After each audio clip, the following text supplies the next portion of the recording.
que la jeunesse montante puisse s'intéresser à la politique. Il y a la richesse dans ce pays-là, il y a tout dans ce pays-là.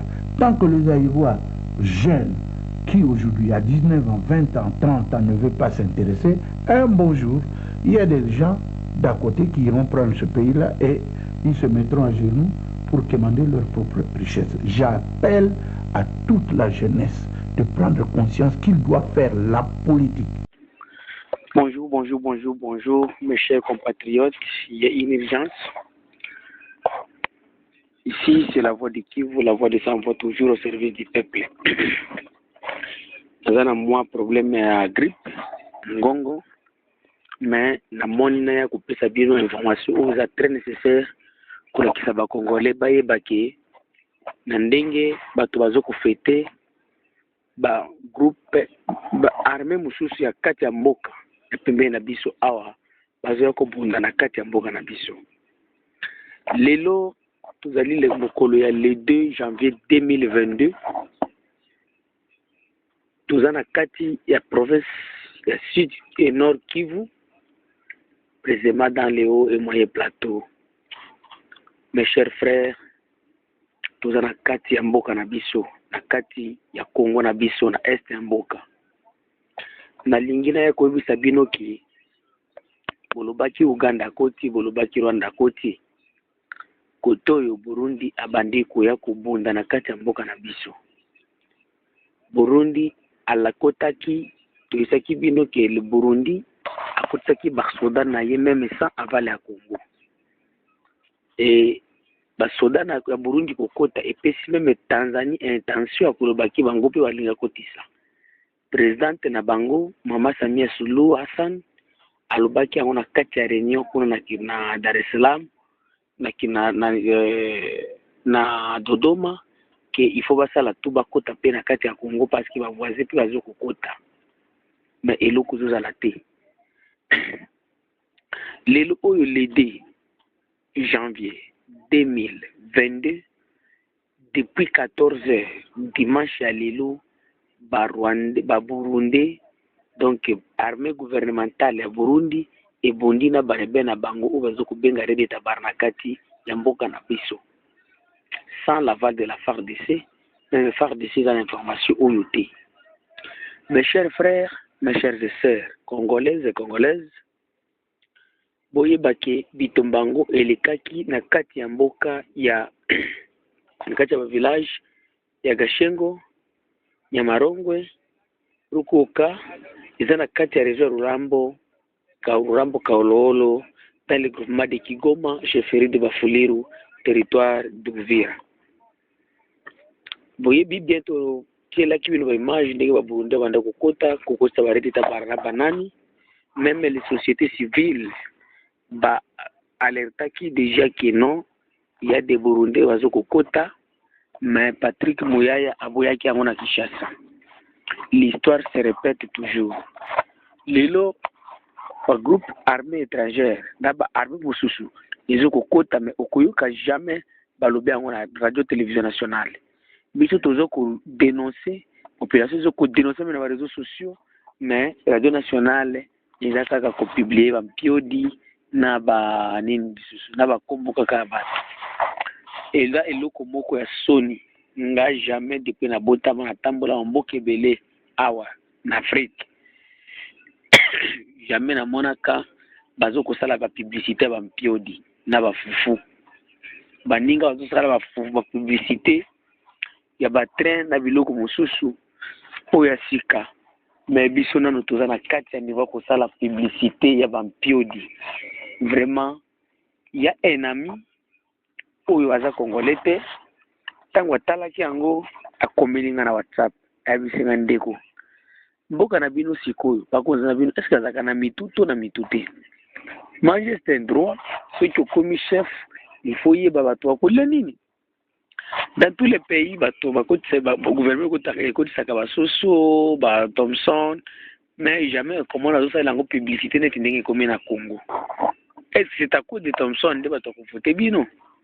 Est-ce que ba Thomson bakotisa na Kinshasa allez à Lubumbashi allez demander tout une grande ville ndenge bamboka ezali ndenge bazokofuta bazokosomba à Lubumbashi actuellement toyoki ke Thompson eza na ba 7000 6500 kilo moko biso sikoyo koto nde koloba te mais radio nationale ole ya kolobela makambo ndenge ba infiltration ezokosalama na kati ya mboka awa na ndenge barundi bazokobunda na kati ya mboka na biso ozoyoka kaka RTNC radio nationale congolaise eza kaka publicité ya tel la RTNC bino mpe bemikala marbiche bano makabino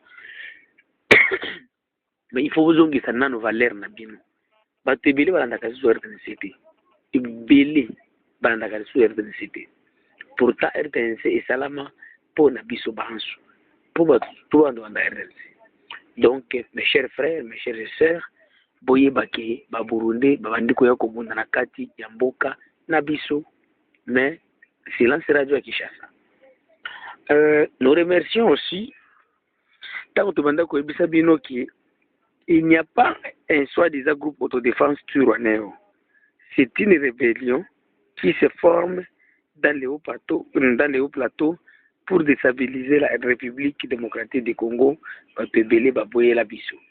Heureusement, les colonels, les majors, les majors, Sekasereka, des données, à Outi Kolobango, ou ya FARDC, à Ebisi, à lobby, à haute voix, et à la radio internationale, nationale, qui Baronia Rwanda, Bazana groupe autodéfense était, Bazana Bangonde, la milice, aux beka nani gouvernement pour baboto la pouvoir.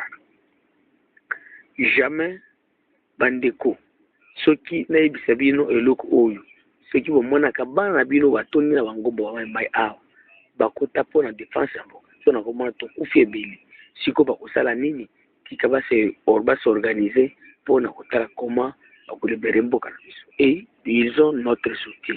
Soutenons nos frères, soutenons nos vieux qui sont dans des forêts pour empêcher les plans de balkanisation de ces pays. Et en aucun jour, ils n'accepteront jamais que les plans de balkanisation et ça la manakati yamboka oyo.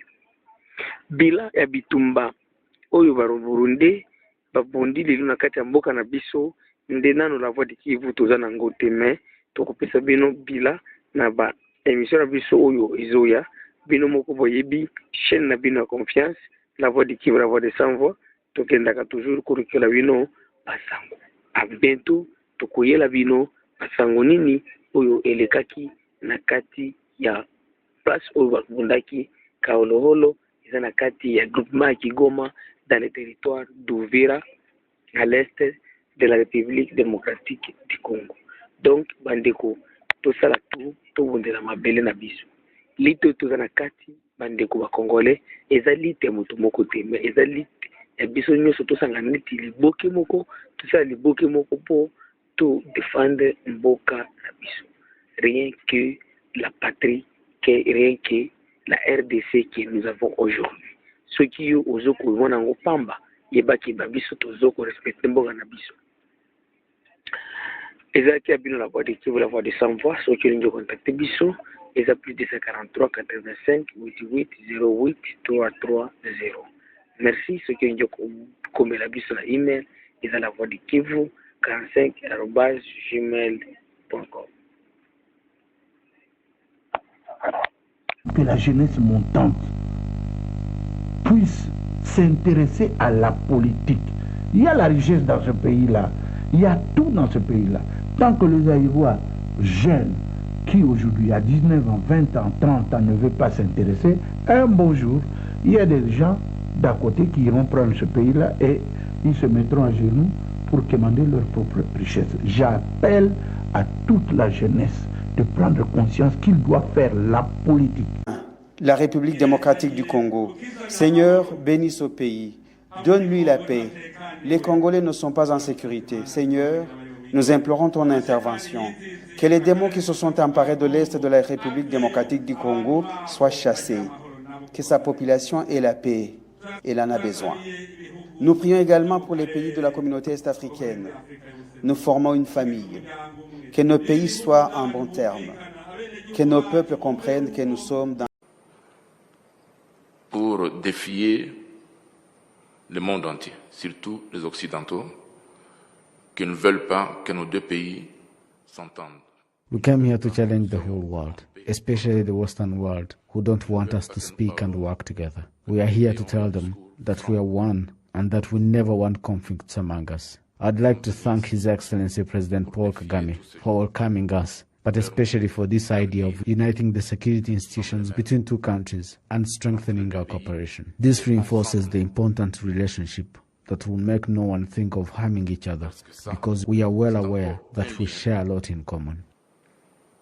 Un lien très important qui fera que personne ne pourra penser à faire du mal à un autre tant que nous savons que nous mangeons de la même assiette. Rwanda's Chief of Defense Staff, CDS, General